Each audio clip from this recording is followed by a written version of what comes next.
Windows laptops നമ്മളിൽ മിക്കവരും ഉപയോഗിക്കുന്ന ലാപ്ടോപ്സ് അല്ലേ. ഈവൻ ദോ ആപ്പിളിൻ്റെ മാർക്കറ്റ് ഷെയർ ഒക്കെ വർദ്ധിച്ചിട്ടുണ്ടെങ്കിലും അത് ഇതുവരെ വിൻഡോസ് ലാപ്ടോപ്സിനെ റീപ്ലേസ് ചെയ്യാൻ മാത്രമൊന്നും വളർന്നിട്ടില്ല. നമ്മളിൽ എല്ലാവരും അല്ലെങ്കിൽ മെജോറിറ്റി ഓഫ് ദ പോപ്പുലേഷനും ഉപയോഗിക്കുന്ന laptop systems Windows laptop systems ആണ്. പക്ഷേ അങ്ങനെ ആണെങ്കിലും 20,000 ആവട്ടെ, 30,000 ആവട്ടെ, 40,000 ആവട്ടെ, 1,00,000 ആവട്ടെ, 1,50,000 ആവട്ടെ, എത്ര പ്രൈസ് റേഞ്ച് ആണെങ്കിലും സത്യം പറഞ്ഞാൽ പ്രൈസ് കൂടുന്നതനുസരിച്ച് വിൻഡോസ് ലാപ്ടോപ്സിന് ഏറ്റവും നേരിടുന്ന പ്രോബ്ലംസ് എന്ന് പറഞ്ഞാൽ എഫിഷ്യൻസി ഇഷ്യൂസാണ്.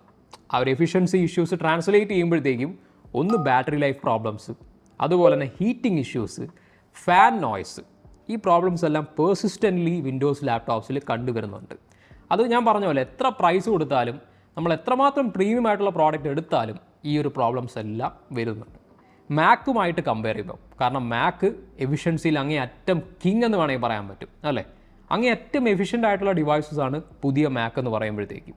അപ്പോൾ അത് വെച്ച് കമ്പയർ ചെയ്യുമ്പോഴത്തേക്കും വിൻഡോസ് ലാപ്ടോപ്സ് എന്ന് പറഞ്ഞാൽ വളരെ ഇൻഫീരിയർ തന്നെയാണ്. അപ്പോൾ ഇതിനെല്ലാം കാരണമാവുന്നത് വിൻഡോസ് ലാപ്ടോപ്സിൽ വരുന്ന പ്രോസസ്സേഴ്സാണ്. പ്രത്യേകിച്ച് പറയുവാണെങ്കിൽ ഇൻ്റലിൻ്റെ പ്രോസസ്സേഴ്സ്. ഇപ്പോൾ AMDയുടെ പ്രോസസ്സേഴ്സും അത്രയും ഭയങ്കര എഫിഷ്യൻ്റ് ഒന്നുമല്ല, പക്ഷേ ഇൻ്റലാണ് ഏറ്റവും കൂടുതൽ വിൻഡോസ് ലാപ്ടോപ്സിൽ പ്രോസസ്സേഴ്സ് സപ്ലൈ ചെയ്യുന്നത്. നമുക്ക് ഇൻ്റലിൻ്റെ ലാപ്ടോപ്സാണ് കൂടുതൽ കാണാൻ സാധിക്കുന്നത്. അവരുടെ x86 ആർക്കിടെക്ചറിൽ വരുന്ന പ്രോസസ്സേഴ്സിലുള്ള ഇഷ്യൂസ് എഫിഷ്യൻസി ഇഷ്യൂസാണ്. ഈവൻ ദോ എക്സ്ട്രീംലി പവർഫുൾ ആണെങ്കിലും അവരുടെ ഹൈ എൻഡ് പ്രോസസ്സൊക്കെ നല്ല പവർഫുൾ ആണ്. പക്ഷേ പവർഫുൾ ആണെങ്കിൽ പോലും ആ ഒരു എക്സ്പീരിയൻസ് ആ ഒരു ലാപ്ടോപ്സ് വരുന്നത് അത്രയും നല്ലതല്ല മാക്കുമായിട്ട് കമ്പയർ ചെയ്യുമ്പോഴത്തേക്കും. അങ്ങനെയുള്ള പ്രോബ്ലംസ് വരുമ്പോഴത്തേക്കും എന്താണ് ആകെയുള്ള സൊല്യൂഷൻ? ഒരു ചേഞ്ച് അല്ലേ. ആ ചേഞ്ചാണ് ആം പ്രോസസർ ഡിസൈനിങ് കമ്പനിയുമായിട്ട് സ്നാപ്ഡ്രാഗൺ ടൈപ്പ് ചെയ്ത് സ്നാപ്ഡ്രാഗൻ്റെ new generation processors, Snapdragon X series processors. ഇപ്പോൾ 2 പ്രോസസ്സേഴ്സാണ് ഈ ഒരു X സീരീസ് വരുന്നത്. ഒന്ന് സ്നാപ്ഡ്രാഗൺ X പ്ലസും പിന്നെ സ്നാപ്ഡ്രാഗൺ X ഇലീറ്റും. ഇപ്പോൾ X പ്ലസ് നമ്മുടെ മെയിൻ ഡിസ്കഷൻ അല്ല, അത് മോശമായതുകൊണ്ടൊന്നുമല്ല, നല്ല പ്രോസസ്സറാണ്. പക്ഷേ അങ്ങനെയാണെങ്കിൽ പോലും സ്നാപ്ഡ്രാഗൺ X ഇലീറ്റാണ് താരം. ഓക്കെ, അപ്പോൾ താരമായിട്ട് വരുന്നതാണല്ലോ മെയിനായിട്ടുള്ള ഡിസ്കഷൻ. അപ്പോൾ അതുകൊണ്ട് നമുക്ക് X ഇലീറ്റിനെ ഫോക്കസ് ചെയ്ത് ഈ ഒരു വീഡിയോ കൊണ്ടുപോകാം. അപ്പോൾ ആക്ച്വലി ഞാൻ ഈ ഒരു ന്യൂസ് കേട്ടപ്പോഴത്തേക്കും, അതായത് ക്വാൽകോം അവരുടെ പുതിയ സെറ്റ് ഓഫ് പ്രോസസ്സേഴ്സ് കൊണ്ടുവന്ന് വിൻഡോസിനെ ഉയർത്തിയെടുത്ത് ഈവൻ ആപ്പിളിൻ്റെ M സീരീസ് പ്രോസസ്സേഴ്സിന് വരെ പൊട്ടിക്കുന്ന പെർഫോമൻസ് കാഴ്ചവെക്കും എന്ന് കേട്ടപ്പോഴത്തേക്കും ആക്ച്വലി എൻ്റെ മനസ്സിൽ വന്ന സംശയം, ഇപ്പോൾ വിൻഡോസ് ഓൺ ആമെന്ന് പറയുന്നത് പുതിയതല്ല, പണ്ട് തൊട്ടേ പലതവണയും ഫെയിലായ ഒരു കോൺസെപ്റ്റാണ്. അതിനെ മാറ്റിയെടുത്തത് ആക്ച്വലി ഒരൊറ്റ കമ്പനിയാണ്. അതേതാ? ആപ്പിളിൻ്റെ M സീരീസ് പ്രോസസ്സറിലൂടെയാണ് ഈ ഒരു മാറ്റം കൈവരിച്ചത് അല്ലേ. പക്ഷേ അതെങ്ങനെ ക്വാൽകോം കൊണ്ടുവന്നു? അതിൽ ഒരു ഡൗട്ടല്ലേ. കാരണം ക്വാൽകോം പെട്ടെന്നല്ല, പണ്ട് തൊട്ടേ ഒരു റൂമർ വരുന്നുണ്ടായിരുന്നു. പക്ഷേ എങ്ങനെ ക്വാൽകോം ഇത് സാധിച്ചെടുത്തു എന്നുള്ളത് ഒരു സംശയമായിരുന്നു. അത് ആക്ച്വലി കുറച്ച് അന്വേഷിച്ചപ്പോഴത്തേക്കും എനിക്ക് അതിനുള്ള ആൻസർ കിട്ടുകയും ചെയ്തു. ഇപ്പോൾ ചെറിയൊരു ബാക്ക് സ്റ്റോറി നമ്മൾ അറിയണം. 2019 ജെറാഡ് വില്യംസ് എന്ന് പറയുന്ന ആൾ, അതായത് ആപ്പിളിൻ്റെ A സീരീസ് പ്രോസസ്സേഴ്സിൻ്റെ ചീഫ് ആർക്കിടെക്റ്റ് ആയിരുന്ന ആൾ 2019 അയാൾ കുറച്ച് സോഫ്റ്റ്വെയർ എഞ്ചിനീയേഴ്സും കൂടെ ചേർന്ന് ആപ്പിളിൽ നിന്നും ലീവ് ചെയ്തു. അപ്പോൾ ഇതിൻ്റെ കാരണം അയാൾ പറയുന്നത് പേഴ്സണൽ റീസൺസ് ആണ്. അയാൾക്ക് വേറെ കമ്പനിയൊക്കെ ഫോം ചെയ്യണം, അയാൾക്ക് ഇൻഡിപെൻഡൻ്റ് ആയിട്ട് വർക്ക് ചെയ്യണം, ആപ്പിൾ മടുത്തു, അതുകൊണ്ടാണ് മാറുന്നത് എന്നുള്ളതാണ് അയാൾ പറഞ്ഞത്. പക്ഷേ അത് കഴിഞ്ഞ് അയാൾ കമ്പനി ഫോം ചെയ്തു കേട്ടോ. അപ്പോഴൊന്നും കുഴപ്പമില്ല. അതായത് വേറൊരു നൂവിയ എന്ന് പറയുന്ന കമ്പനി ഫോം ചെയ്തു. അത് ആക്ച്വലി ബേസ്ഡ് ആയിട്ടുള്ള പ്രോസസ്സാണ് പ്രൊഡ്യൂസ് ചെയ്യുന്നത്. പക്ഷേ സെർവേഴ്സിനൊക്കെ വേണ്ടിയാണ് പ്രൊഡ്യൂസ് ചെയ്യുന്നത്, ഡാറ്റാ സെൻറ്റേഴ്സിനൊക്കെ വേണ്ടിയാണ് അവർ പ്രൊഡ്യൂസ് ചെയ്തുകൊണ്ടിരുന്നത്. അങ്ങനെ പ്രൊഡ്യൂസ് ചെയ്ത് പോയിരുന്നെങ്കിൽ കുഴപ്പമില്ലായിരുന്നു. 2021 ക്വാൽകോം ഇതേ കമ്പനിയെ, നൂവിയ എന്ന് പറയുന്ന കമ്പനിയെ $1.4 ബില്യൺ കൊടുത്ത് അക്വയർ ചെയ്തു. ആലോചിച്ച് നോക്കി, ഏകദേശം 11,645 കോടി രൂപ. ഇപ്പം ഇന്നത്തെ റേറ്റ് വെച്ച് നോക്കുവാണെങ്കിൽ അത്രയും രൂപ കൊടുത്ത് അക്വയർ ചെയ്തു. രൂപയുടെ കാര്യമല്ല, നിങ്ങൾക്ക് ഏകദേശം ഐഡിയ മനസ്സിലായല്ലോ. അതായത് ക്വാൽകോമിൻ്റെ കയ്യിലിരിക്കുന്നത് പഴയ ആപ്പിളിൻ്റെ ഡിസൈൻ ഹെഡ്സാണ്, അല്ലെങ്കിൽ ചീഫ് ആർക്കിടെക്ട്സ് ആണ്. അതിനപ്പുറം ഞാൻ ഇങ്ങനെ പറഞ്ഞു തരും. ഇനിയും സംശയം തോന്നുന്നുണ്ടെങ്കിൽ ആക്ച്വലി ആപ്പിൾ ഇയാൾക്കെതിരെ ലോ സൂട്ട് ഫയൽ ചെയ്തു. അതായത് ആപ്പിളിൻ്റെ കമ്പനിയെ എക്സ്പ്ലോയിറ്റ് ചെയ്തു, അതുപോലെ തന്നെ അവരുടെ കൂടെയുള്ള ആൾക്കാരെയും കൂടെ ഇയാൾ അടിച്ചെടുത്തുകൊണ്ട് പോയി എന്നും പറഞ്ഞ് ഇയാൾക്കെതിരെ ലോ സൂട്ട് ഫയൽ ചെയ്തിട്ടുണ്ട്. അതുമാത്രമല്ല, ഇയാൾ തിരിച്ചു ഫയൽ ചെയ്തു. അതായത് അങ്ങനെയൊന്നുമല്ല സംഭവങ്ങളെന്നൊക്കെ പറഞ്ഞാൽ അയാളുടെ എക്സ്പ്ലനേഷൻ ആണെങ്കിലും ഫയൽ ചെയ്തിട്ടുണ്ട്. അവിടെ ഒരു ഡ്രാമ ആക്ച്വലി ഇരിപ്പുണ്ട്. അത് അധികം ആൾക്കാർക്ക് അറിയില്ല. കാരണം സ്നാപ്ഡ്രാഗൺ X ലൈറ്റ് ഇതാ വന്നു, അതിലെല്ലാവർക്കും അറിയുള്ളൂ. അത് മോശമെന്നൊന്നുമല്ല പറയുന്നത്. ഇപ്പം നമുക്കത് മോശമെന്ന് പറയാനുള്ള റൈറ്റ് ഉണ്ടോ എന്ന് എനിക്കറിയില്ല. ടെക് കമ്പനീസ് തമ്മിലുള്ള ബിസിനസ് പ്രോബ്ലംസാണ് എനിവേസ്. പക്ഷേ ഇങ്ങനൊരു ബാക്ക് സ്റ്റോറി ഉണ്ട് എന്നുള്ളത് ഞാൻ ജസ്റ്റ് അറിയിച്ചെന്നേ ഉള്ളൂ. എന്തായാലും ഈ ഒരു പ്രോസസ്സറിനെ പറ്റി നമുക്ക് കൂടുതൽ നോക്കാം. ഇപ്പോൾ എന്താണ് സംഭവം എന്നുള്ളത്. ആക്ച്വലി ഈ പ്രോസസ്സറിൽ ഏറ്റവും ഇൻട്രസ്റ്റിംഗ് ആയിട്ട് എനിക്ക് തോന്നുന്നത്, ഏറ്റവും അടിപൊളിയായിട്ട് എനിക്ക് തോന്നുന്നത് ആക്ച്വലി ഇതിൻ്റെ ബാറ്ററി ലൈഫാണ്. കാരണം ക്വാൾകോം പറയുന്നത് 23 hours ഓഫ് ബാറ്ററി ലൈഫാണ്. അത് കുറച്ച് തള്ളാം. 23 അത് ഇച്ചിരി തള്ളായിരുന്നു. പക്ഷേ ഒഫീഷ്യലി ടെസ്റ്റ് ചെയ്ത് നോക്കിയപ്പോഴത്തേക്കുമാണെങ്കിലും അതിൽ നിന്ന് നല്ല സിഗ്നിഫിക്കൻറ്റ് വ്യത്യാസം വന്നെങ്കിലും ആവറേജ് ആയിട്ടുള്ള ബാറ്ററി ലൈഫ് ഒരു രക്ഷയില്ലാത്ത ജമ്പാണ് നടത്തിയിട്ടുള്ളത്. ടെസ്റ്റ് ചെയ്ത ഡിവൈസുകളിലെല്ലാം 15 hours of battery life average ആയിട്ട് വരുന്നുണ്ട്.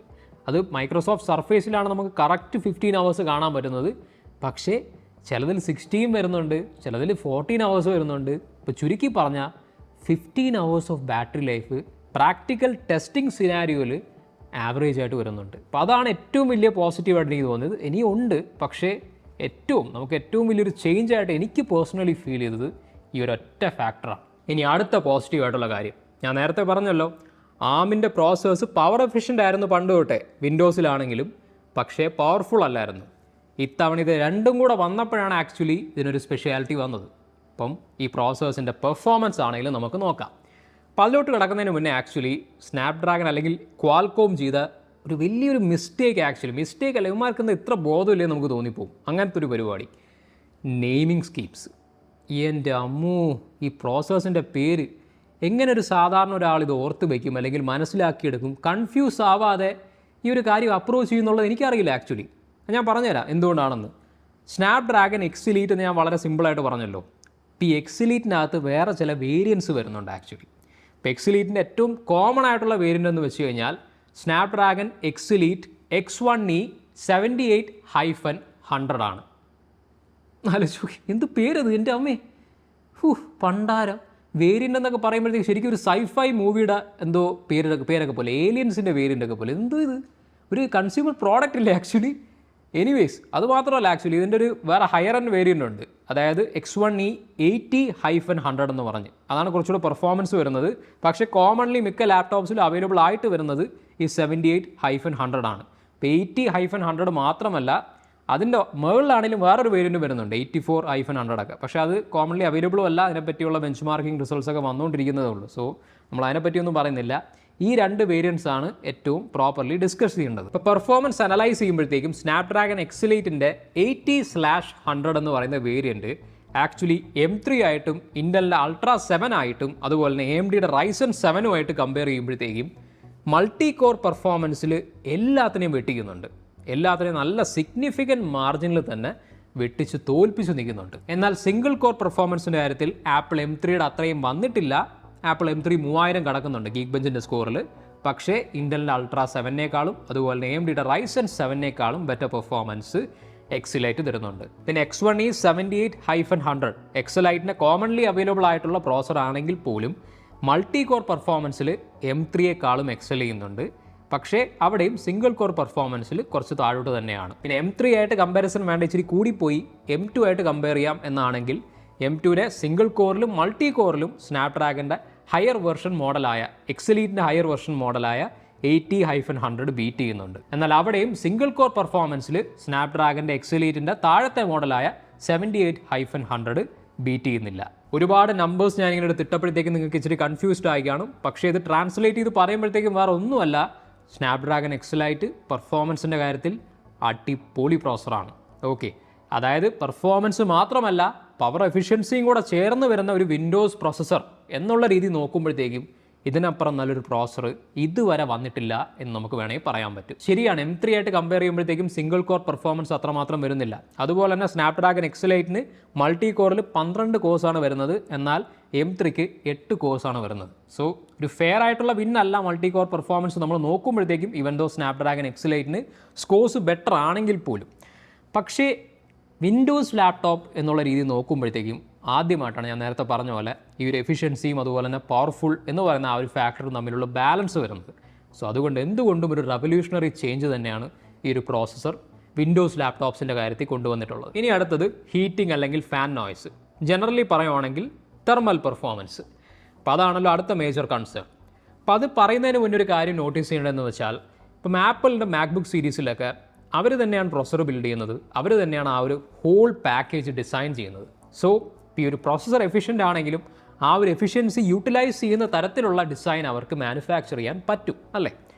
പക്ഷേ ഇപ്പോൾ സ്നാപ്ഡ്രാഗൺ എക്സലൈറ്റിൻ്റെ കാര്യം നോക്കുവാണെങ്കിൽ, ഈവൻ ദോ പ്രൊസസ്സർ എഫിഷ്യൻ്റ് ആണെങ്കിലും അതിനൊത്തൊരു ഡിസൈൻ ബാക്കിയുള്ള മാനുഫാക്ചേഴ്സിന് ഉണ്ടാക്കിയെടുക്കാൻ പറ്റുമോ എന്നുള്ളത് ഡിഫറെൻറ്റ് കമ്പനീസ് അനുസരിച്ചിരിക്കും. ഇപ്പം ഞാനിതുവരെ ഈ എക്സലൈറ്റ് പ്രോസസ്സർ വരുന്ന ലാപ്ടോപ്സ് ഉപയോഗിച്ച് നോക്കാത്തത് കൊണ്ട് എനിക്ക് ഒരു ഹാൻഡ്സ് ഓൺ ഒപ്പീനിയൻ പറയാൻ പറ്റില്ല. അപ്പോൾ ഇത് ഉപയോഗിച്ച് നോക്കിയവരുടെ അഭിപ്രായങ്ങൾ അല്ലെങ്കിൽ എക്സ്പീരിയൻസ് എനിക്ക് പറയാനേ പറ്റുള്ളൂ. അപ്പോൾ അത് വെച്ച് കളക്ട് ചെയ്ത് നോക്കുമ്പോഴത്തേക്കും എനിക്ക് അറിയാൻ പറ്റിയത്, ഇത് കമ്പാരിറ്റീവ്ലി ഇൻ്റൽ ലാപ്ടോപ്സ് ആവട്ടെ AMD ലാപ്ടോപ്സ് ആവട്ടെ അത് വെച്ച് നോക്കുമ്പോഴത്തേക്കും നല്ല സിഗ്നിഫിക്കൻറ്റ് ഇമ്പ്രൂവ്മെൻറ്റ് തെർമൽസിൻ്റെ കാര്യത്തിലുണ്ട് എന്നാണ് അറിയാൻ പറ്റിയത്. അതുമാത്രമല്ല, വളരെ ഹെവി ആയിട്ടുള്ള ടാസ്ക് വരുമ്പോൾ മാത്രമേ ഈ ഫാൻ നോയ്സ് കേൾക്കുന്നുള്ളൂ. അപ്പം അതും വളരെ ലൈറ്റായിട്ടാണ് മൈക്രോസോഫ്റ്റ് സർഫേസ് ലാപ്ടോപ്സിൽ വരുന്നത് എന്നാണ് പറയാൻ പറ്റിയത്. പക്ഷേ ബാക്കിയുള്ള ചില ലാപ്ടോപ്സിൽ ചിലപ്പോൾ ശബ്ദം കേൾക്കാം. അതാണ് ഞാൻ പറഞ്ഞത്. ഇപ്പോൾ മൈക്രോസോഫ്റ്റ് അത് നല്ല രീതിയിൽ ഡിസൈൻ ചെയ്തുകൊണ്ട് കുഴപ്പമില്ല. വേറെ ലാപ്ടോപ്സിൽ അതിൻ്റെ തെർമൽ പെർഫോമൻസ് അവരെങ്ങനെയാണോ ഒപ്റ്റിമൈസ് ചെയ്യുന്നത് അതനുസരിച്ചിരിക്കും. അതുകൊണ്ട് ഓരോ ലാപ്ടോപ്സിൻ്റെയും ഡെഫിനറ്റ് ആയിട്ടുള്ള റിവ്യൂ കണ്ടിട്ടേ നമുക്കത് മനസ്സിലാക്കാൻ പറ്റുള്ളൂ. പിന്നെ അടുത്തത് ഗെയിമിംഗ് പെർഫോമൻസ് ആണ്. വളരെ ലൈറ്റ് ആൻഡ് തിൻ ലാപ്ടോപ്സിൽ നല്ല അടിപൊളിയായിട്ട് ഗെയിം കളിക്കാൻ പറ്റിയ കിടിലോ അല്ലേ. പക്ഷേ നമ്മുടെ എക്സ്പെക്റ്റേഷൻസ് അത്രയ്ക്ക് അങ്ങോട്ട് മീറ്റ് ചെയ്തിട്ടില്ല. കാരണം ഗെയിം കളിക്കാൻ പറ്റും. പല AAA ടൈറ്റിൽസും ഫേമസ് ആയിട്ടുള്ള ന്യൂ ജെൻ AAA ടൈറ്റിൽസൊക്കെ ഇതിനകത്ത് റൺ ചെയ്യും. പക്ഷേ അതൊരു ഹൈ സെറ്റിങ്സിലോ അല്ലെങ്കിൽ അൾട്രാ സെറ്റിങ്സിലോ അടിപൊളി എക്സ്പീരിയൻസ് തരുന്ന രീതിയിലൊന്നും റൺ ചെയ്യാൻ പറ്റില്ല. മീഡിയം സെറ്റിങ്സിലോ ലോ സെറ്റിങ്സിലോ കുഴപ്പമില്ലാതെ റൺ ചെയ്യാൻ പറ്റും എന്നല്ലാതെ നമുക്കൊരു ഗെയിമിംഗ് സെൻട്രിക് ആയിട്ടുള്ള ലാപ്ടോപ്പായിട്ട് ഇതിനെ പറയാൻ പറ്റില്ല. കാരണം ഇൻ്റഗ്രേറ്റഡ് ആയിട്ടുള്ള GPU അല്ലേ വരുന്നത്. അതുകൊണ്ട് ഓബിയസ് ആയിട്ടുള്ള കാര്യമായിരുന്നു. പിന്നെ ഇൻ്റലിൻ്റെ ഇൻ്റഗ്രേറ്റഡ് GPUവിനേക്കാളും AMDയുടെ ഇൻ്റഗ്രേറ്റഡ് GPUവിനേക്കാളും പലതിനേക്കാളും ഇത് ബെറ്ററാണ്. ഓക്കെ, അവിടെയും ഒരു ലീപ്പ് ഇത് നടത്തിയിട്ടുണ്ട്. പക്ഷേ ഒരു ഹ്യൂജ് അഡ്വാൻസ്മെൻ്റ് ആണോ അല്ലെങ്കിൽ ഗെയിമിങ്ങിനെ എന്താ പറയുക ഉണർത്തിയെടുക്കുന്ന രീതിയിലുള്ള ഒരു പെർഫോമൻസ് കാഴ്ചവെക്കുന്ന ഇൻ്റഗ്രേറ്റഡ് GPU ആണോ എന്ന് ചോദിച്ചു കഴിഞ്ഞാൽ അല്ല. ഓഫ് കോഴ്സ് അതിനുവേണ്ടി ഇപ്പോൾ ഗെയിമിംഗ് ആണ് നിങ്ങളുടെ ഫോക്കസ് എങ്കിൽ x86 ആർക്കിടെക്ചറിലുള്ള ലാപ്ടോപ്സ്, അതായത് പ്രത്യേകമായി GPU വരുന്ന ലാപ്ടോപ്സ് തന്നെ എടുക്കേണ്ടി വരും. ഇതൊക്കെയാണ് എൻ്റെ പെർഫോമൻസിൻ്റെ ഓരോ ഘടകങ്ങൾ. നല്ല ന്യൂസാണ് ആക്ച്വലി അല്ലേ. മീൻസ് ബാറ്ററി പെർഫോമൻസ് ആണെങ്കിൽ അടിപൊളി, നല്ല എഫിഷ്യൻസി ഉണ്ട്. പെർഫോമൻസ് ആണെങ്കിലും പല ടോപ്പ് ആൻഡ് പ്രോസസ്സിനേക്കാളും അടിപൊളി പെർഫോമൻസ് എക്സലൈറ്റ് കാഴ്ചവെക്കുന്നുണ്ട്. അതുപോലെ തെർമൽസ് ആണെങ്കിലും ഒരുവിധം കൺട്രോൾഡ് ആണ്. അങ്ങനെ പല നല്ല ന്യൂസ് നമുക്ക് കാണാൻ പറ്റുന്നുണ്ട്. ഗെയിം ആണെങ്കിലും നമുക്ക് ഒരു വിധമൊക്കെ കളിക്കാം. Okay, nice news. പക്ഷേ ഇനി അടുത്തത് ഇതിൻ്റെ കമ്പാറ്റബിലിറ്റിയെ പറ്റിയാണ് നമുക്ക് നോക്കാനുള്ളത്. അതായത് നമുക്കറിയാലോ, ആപ്പിളിൻ്റെ M സീരീസിലോട്ട് വന്നപ്പോഴത്തേക്കും, അതായത് ARMൻ്റെ ട്രാൻസിഷനിലോട്ട് വന്നപ്പോഴത്തേക്കും ഒരു പ്രശ്നം ഉണ്ടായത്, പല ആപ്സും നേറ്റീവായിട്ട് റൺ ചെയ്യാൻ പറ്റുന്നില്ലായിരുന്നു. ഒന്നിൽ ആ ഒരു x86ൻ്റെ എമുലേഷൻ വഴി റൺ ചെയ്യുക, അല്ലെങ്കിൽ ചിലത് റൺ ചെയ്യാൻ പറ്റില്ല. ചില നേറ്റീവായിട്ടുള്ള ആപ്ലിക്കേഷൻ മാത്രമേ ഉണ്ടായിരുന്നുള്ളൂ. പക്ഷേ ക്വാൾകോമിലോട്ട് വരുമ്പോഴത്തേക്കും അത്രയും ഒരു ഡ്രാസ്റ്റിക് ആയിട്ടുള്ള ആ ഒരു പ്രശ്നം ഇവിടെ ഇല്ല. കാരണം ഒരുപാട് ആപ്ലിക്കേഷൻസ് ഇപ്പോൾ നേറ്റീവായിട്ട് അവൈലബിൾ ആണ്. എന്നാൽ ചില ഇമ്പോർട്ടൻ്റ് ആയിട്ടുള്ള ആപ്ലിക്കേഷൻസ് ക്രിയേറ്റേഴ്സിന് പ്രത്യേകിച്ച് അവൈലബിൾ അല്ല താൻ. അതായത് Adobe premier pro, after effects ഇങ്ങനത്തെ ആപ്ലിക്കേഷൻസ് ഒന്നും അവൈലബിൾ അല്ല. പക്ഷേ ഫോട്ടോഷോപ്പ് അവൈലബിൾ ആണ്, ലൈറ്റ് റൂം അവൈലബിൾ ആണ്, ഡെവിഞ്ചി റിസോൾവ് അവൈലബിൾ ആണ്, ഇങ്ങനെ പലതും അവൈലബിൾ ആണ്. ഓക്കെ, ഒരുപാട് ആപ്ലിക്കേഷൻ നമുക്ക് ആ ക്വാൾകോമിൻ്റെ വെബ്സൈറ്റിൽ പോയി നോക്കി അറിയാൻ പറ്റും ഏതൊക്കെ ആപ്ലിക്കേഷൻസ് ആണ് നേറ്റീവായിട്ട് അവൈലബിൾ ആയിട്ടുള്ളത് എന്നുള്ളത്. MS ഓഫീസ് ഉണ്ട്, പല ആപ്ലിക്കേഷൻസ് ഇപ്പോൾ ഓൾറെഡി അവൈലബിൾ ആണ്. സോ ഒരു കാഷ്വൽ യൂസറിന് ഇതൊരു വലിയ പ്രോബ്ലം ആവാൻ പോകുന്നില്ല ഇപ്പോൾ എടുക്കുവാണെങ്കിൽ പോലും ഈ ഒരു ലാപ്ടോപ്പ്. പക്ഷേ ഇപ്പം സ്പെസിഫിക് ആയിട്ടുള്ള യൂസേഴ്സ്, ചില ആപ്ലിക്കേഷൻ തന്നെ അവർക്ക് നേറ്റീവായിട്ട് റൺ ചെയ്യണം, ഫുൾ പെർഫോമൻസ് വേണമെന്നുണ്ടെങ്കിൽ കുറച്ചുകൂടെ വെയിറ്റ് ചെയ്തിട്ടായിരിക്കും നല്ലത് എടുക്കുന്നത്. ഇനി ലാസ്റ്റായിട്ട് പ്രൈസിങ്ങിൻ്റെ കാര്യമാണ് പറയാനുള്ളത്. അത് ആക്ച്വലി എന്താ പറയുക, അത്രയ്ക്ക് അങ്ങോട്ട് നല്ല സൈഡിലല്ല. കാരണം സ്നാപ്ഡ്രാഗൺ എക്സലൈറ്റ് ഓഫ് കോഴ്സ് പ്രീമിയം ആയിട്ടുള്ള ഒരു പ്രോസറാണ്. പ്രീമിയം നോട്ട്ബുക്സിൽ ഇൻട്രൊഡ്യൂസ് ചെയ്ത ഒരു പ്രോസറായിട്ട് നമുക്ക് പറയാൻ പറ്റും. അതുകൊണ്ട് തന്നെ എല്ലാ പ്രോഡക്റ്റും, സ്നാപ്ഡ്രാഗൺ എക്സലൈറ്റ് വരുന്ന എല്ലാ പ്രോഡക്റ്റും ലാപ്ടോപ്സിൻ്റെ കാര്യത്തിൽ 1,00,000 മുകളിലാണ്. 1,00,000 മുകളിൽ മാത്രമല്ല, 1,20,000 മുകളിലാണ് നമുക്ക് വേണമെങ്കിൽ പറയാൻ പറ്റും. 1,20,000, 30,000, 40,000, 50,000 ആ ഒരു റേഞ്ചിലാണ് ഇപ്പോൾ കാണാൻ പറ്റുന്നത്. കുറച്ചുകൂടെ കഴിയുമ്പോഴത്തേക്കും കുറച്ചുകൂടെ അഫോർഡബിൾ ആയിട്ടുള്ള ഓപ്ഷൻ ചിലപ്പോൾ വരുമായിരിക്കാം. പിന്നെ ഞാൻ പറഞ്ഞല്ലോ, X+ൻ്റെ പ്രോസർ, X+ വരുന്ന പ്രോഡക്ട്സും വന്നുകൊണ്ടിരിക്കുന്നുണ്ട്, ലോഞ്ച് ചെയ്യാൻ ഉള്ള പ്ലാനിലുണ്ട്. അപ്പോൾ അത് ഇറങ്ങുമ്പോഴത്തേക്കും കുറച്ചുകൂടെ ചിലപ്പോൾ ബെറ്റർ പ്രൈസിങ് നമുക്ക് കാണാൻ പറ്റും. എന്നാൽ അതാണെങ്കിലും ഒരു 90-1 lakh ആ റേഞ്ചിലായിരിക്കും വരുന്നത്. ഇത് 1,20,000 to 1 lakh ആ ഒരു മുകളിലോട്ടുള്ള റേഞ്ചിലായിരിക്കും വരുന്നത്. ഇപ്പം അഫോർഡബിൾ അല്ല, പ്രൈസ് കുറഞ്ഞ ഒരു ഓപ്ഷൻ വരുന്നത് 78-100 ആണ് സ്നാപ്ഡ്രാഗൺ എക്സലൈറ്റിൻ്റെ. അത് 1,20,000-1,30,000 ആ റേഞ്ചിൽ വരുന്നുണ്ട്. പക്ഷേ 80-100 വേണമെന്നുണ്ടെങ്കിൽ 1,50,000 മുകളിൽ കൊടുക്കേണ്ടി വരും. സോ അതുകൊണ്ട് ബഡ്ജറ്റ് ഓപ്ഷനൊന്നുമില്ല. പ്രീമിയം ലാപ്ടോപ്സ് നോക്കുന്ന ആളാണെങ്കിൽ അയാൾ സാറ്റിസ്ഫൈഡ് ആവാൻ സാധ്യതയുണ്ട് ഇതെടുത്തു കഴിഞ്ഞാൽ. പക്ഷേ അല്ലാത്തവർക്ക് ബഡ്ജറ്റ് ഓപ്ഷൻസ് നോക്കുമ്പോഴത്തേക്കും ഇപ്പോഴും സ്നാപ്ഡ്രാഗൺ എക്സ് സീരീസ് പ്രോസസ്സേഴ്സ് ഒന്നും അവൈലബിൾ അല്ല. അപ്പോൾ അതുകൂടെ വന്നാൽ മാത്രമേ ഈ ഒരു ട്രാൻസിഷൻ കംപ്ലീറ്റ് ആവത്തുള്ളൂ അല്ലേ. അല്ലെങ്കിൽ പിന്നെ എന്തുവാ, വിൻഡോസ് ലാപ്ടോപ്സ് എന്ന് പറയുന്നത് തന്നെ അവർ അഫോർഡബിലിറ്റിയും കൂടെ ചേർന്ന് വരുന്ന ഒരു ഫാക്ടറാണ്. പക്ഷേ അത് എത്രത്തോളം വരുന്നുള്ളത് കണ്ടറിയാം. ഓക്കെ, അപ്പോൾ പവർഫുൾ ആവണ്ട, എന്നാലും ഈ പവർ എഫിഷ്യൻസി എല്ലായിടത്തും വന്നിരുന്നെങ്കിൽ അടിപൊളിയല്ലേ. അതാണ് ഞാനും എക്സ്പെക്ട് ചെയ്യുന്നത്. പക്ഷേ ഫ്യൂച്ചറിൽ നമുക്ക് ചിലപ്പോൾ വരാതിരിക്കാം. എന്തായാലും ലെറ്റ്സ് വെയിറ്റ് ആൻഡ് സീ. പിന്നെ എൻ്റെ ഒരു അഭിപ്രായം, ചാടി കയറി ഈ വിൻഡോസ് ലാപ്ടോപ്സ് ഒന്നും എടുക്കണ്ട, സ്നാപ്ഡ്രാഗൺ എക്സലായിട്ട് വരുന്ന ലാപ്ടോപ്സ്. കാരണം അത് ടെസ്റ്റ് ചെയ്ത് വരുന്നതേ ഉള്ളൂ, ആൾക്കാർ ഉപയോഗിച്ച് വരുന്നതേ ഉള്ളൂ. ഒരു പുതിയ ഒരു ഷിഫ്റ്റാണ് അല്ലെങ്കിൽ ട്രാൻസിഷനാണ്. അതുകൊണ്ട് അത് കുറച്ചൊന്ന് വെയിറ്റ് ചെയ്തിട്ട് എടുത്താൽ മതി എന്നുള്ളതാണ് എൻ്റെ ഒപ്പീനിയൻ, പേഴ്സണൽ ഒപ്പീനിയൻ.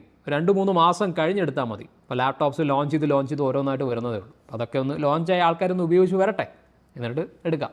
ഓക്കെ, ആൾക്കാരുടെ അഭിപ്രായങ്ങൾ പലതും അറിയട്ടെ, എന്നിട്ട് അറിഞ്ഞിട്ട് എടുത്താൽ മതി, അതായിരിക്കും നല്ലത്. അപ്പോൾ എന്തായാലും അതാണ് നമ്മുടെ വീഡിയോ. സോ വീഡിയോ എല്ലാവർക്കും ഹെൽപ്ഫുൾ ആയി എന്ന് എനിക്ക് തോന്നുന്നു. ഹെൽപ്ഫുൾ ആയിട്ടുണ്ടെങ്കിൽ തീർച്ചയായിട്ടും ചാനൽ സപ്പോർട്ട് ചെയ്യാൻ മറക്കണ്ട. അപ്പോൾ നമുക്ക് അടുത്ത വീഡിയോയിൽ കാണാം. അതുവരെ stay tuned to the channel and good bye.